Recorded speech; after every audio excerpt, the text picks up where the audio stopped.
روزگاری در یک روستا مرد فقیری همراه خانواده‌اش زندگی می‌کرد. روزگار آنها به سختی سپری می‌شد. یک روز آنها چیزی برای خوردن نداشتند. مرد تصمیم گرفت به بیرون برود، شاید بتواند کاری بکند. او با ناراحتی قدم می‌زد. در طرف دیگر یک ببر، مار، میمون در یک تله به دام افتاده بودند. اتفاقاً مردی زرگر هم که از آنجا می‌گذشت در دام گرفتار شد. آنها منتظر بودند تا صیاد از راه برسد. زرگر خیالش آسوده بود که اگر صیاد بیاید با او کاری نخواهد داشت و او را نجات خواهد داد. اما ببر، مار و میمون نگران بودند و هر کار می‌کردند نمی‌توانستند راهی برای نجات پیدا کنند. کمی آن طرفتر مرد فقیر که دنبال غذا بود به آن گودال رسید و آنها را دید. ببر غرش کرد و می‌خواست به آن مرد بفهماند که هنوز قوی و پرزور است. مرد فقیر به زرگر گفت: من صیاد نیستم، رهگذری هستم که از اینجا می‌گذرم. حالا تو را نجات می‌دهم تا به دنبال کار و زندگیت بروی. سپس ریسمانی را داخل گودال انداخت. اما قبل از اینکه مرد زرگر بتواند حرکتی بکند، میمون دوید و از ریسمان بالا رفت.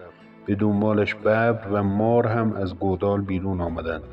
وقتی که هر سه بالا آمدند، مار ریسمان را بالا کشید و به مرد رهگذر گفت: تو در حق ما لطف کردی و ما را نجات دادی. ما مدیون تو هستیم و بدان که هر موقع برایت گرفتاری پیش بیاید به کمکت خواهیم آمد. اما این مرد زرگر را همینجا بگذار و برو. او مرد بدسرشتی است. ما را خوب شناختیم. او کسی است که به هیچ کس جز خودش فکر نمی کند و خوبی ها را خیلی زود فراموش می کند.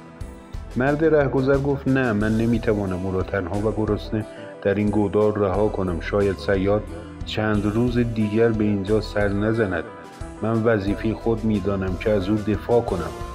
بعد ریسمان را داخل گودال انداخت و مرد را هم از گودال بیرون درآورد. مرد از او تشکر کرد و قول داد که روزی محبت او را جبران می کند. سپس نشانی خانه‌اش را به او داد تا اگر روزی به شهر آمد نزد او برود. مرد رهگذر فقیر از او خداحافظی کرد و رفت و مدتی از این ماجرا گذشت.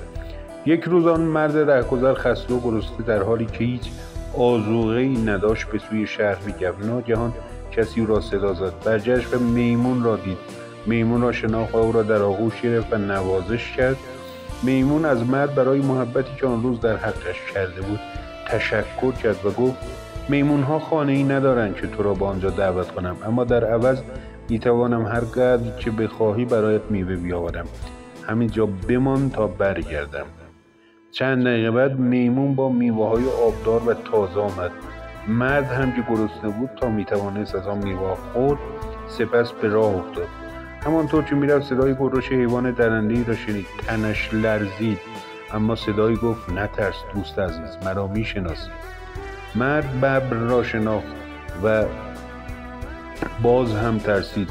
ببر نزدیکتر شد و گفت: از دیدن دوباره تو بسیار خوشحالم. هنوز محبت تو را فراموش نکردم و برای کاری که در حق من کرده هدیه کوچک برایت آوردم. همانجا بمان تا برگردم. ببر به قصر امیر که در همان نزدیکی بود رفت و پنهانی وارد قصر شد. دختر امیر در حیاط قصر بازی میکرد. ببر دستبند و جواهرات را رو بود و فرار کرد. مرد فقیر بیخبر از همه جا تا آن جواهرات زیبا را دید خوشحال شد. از ببر تشکر کرد و به راه خود ادامه داد تا اینکه به شهر رسید و به یاد آورد که آن مرد زرگر آنجا زندگی میکند. با خودش فکر کرد به دیدن او هم میروم تا هم دیداری تازه کنم و همین دستبند و جواهرات را به او نشان بدم تا این قیمت آنها را بدانم. مرد رهگذر پس از قدری جستجو خانه زرگر را پیدا کرد. زرگر از دیدن او بسیار خوشحال شد. مرد رهگذر ماجرای دستبند را برای زرگر تعریف کرد و آن را به وی نشان داد. زرگر طماع تا انگشتر و دستبند را دید آن را شناخت، چرا که خبر دزدیده شدن آن در شهر پیچیده بود و امیر برای یافتنش جایزه تعیین کرده بود. به مرد گفت: همینجا بمان تا به مغازه بروم و آن را وزن کنم و قیمتش را به تو بگویم. زرگر از خانه بیرون آمد و خود را با عجله به قصر رساند و به نگهبان گفت: این خبر خوش را به امیر برسان که زرگری دزد دستبند و جواهرات را پیدا کرده است. خبر به امیر رسید و زرگر را به قصد بردند و او دستبند را به امیر داد و گفت دزد این دستبند هم در خانه من است، کسی بفرستید تا او را دستگیر کند. به دستور امیر آن مرد بیچاره را دستگیر کردند و به قصر آوردند. امیر تا او را دید با عصبانیت فریاد زد این دستبند را از کجا آورده‌ای؟ و مرد تمام ماجرا را برای او نقل کرد، اما هیچ کس حرف او را باور نکرد و مرد زرگر نیز اظهار ناآشنایی کرد. امیر دستور داد تا دست پای او را ببندند و گرد شهر بگردانند و سپس اعدامش کنند. ماری که توسط آن مرد نجات یافته بود او را دید و شناخت و برای اینکه بداند ماجرا از چه قرار است به دنبال آنان رفت تا به زندان رسید.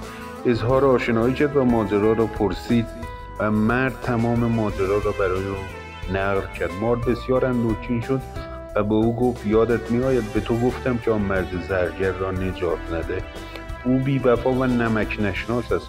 حالا ناراحت نباش، من فکری دارم. من به قصر میروم و دختر امیر را نیش میزنم. این گیاه پادزهر آن است، آن را بگیر. وقتی خبردار شدی به نگهبان بگو که داروی نیش زدگی را داری، این تنها راه نجات توست. مار این را گفت و رفت. او دختر امیر را نیش زد. مدتی گذشت و هیاهویی بین نگهبانان افتاد که یک مار دختر امیر را نیش زد و امیر گفت هر کس دخترش را درمان کند آرزوی او را برآورده می‌کنم. مرد که منتظر این خبر بود همان کاری را که به مار به او گفته بود انجام داد. او را به قصر بردند. او گیاه را درآورد و گفت این را بکوبید و 2 بار بجوشانید و بعد از خنک شدن به مارگزیده بدهید. این کار را کردند و بالاخره دختر امیر نجات یافت. امیر از مرد خواست تا آرزوی خود را بگوید. او گفت یک فرد اسیر جز آزادی چه می‌خواهد؟ من آزادیم را می‌خواهم و اینکه حرفهایم را باور کنید. امیر پذیرفت و دستور داد تا او را آزاد کنند و به او هدایایی دادند. سپس مرد زرگر را به خاطر کاری که کرده بود محاکمه کردند و زندانی کردند.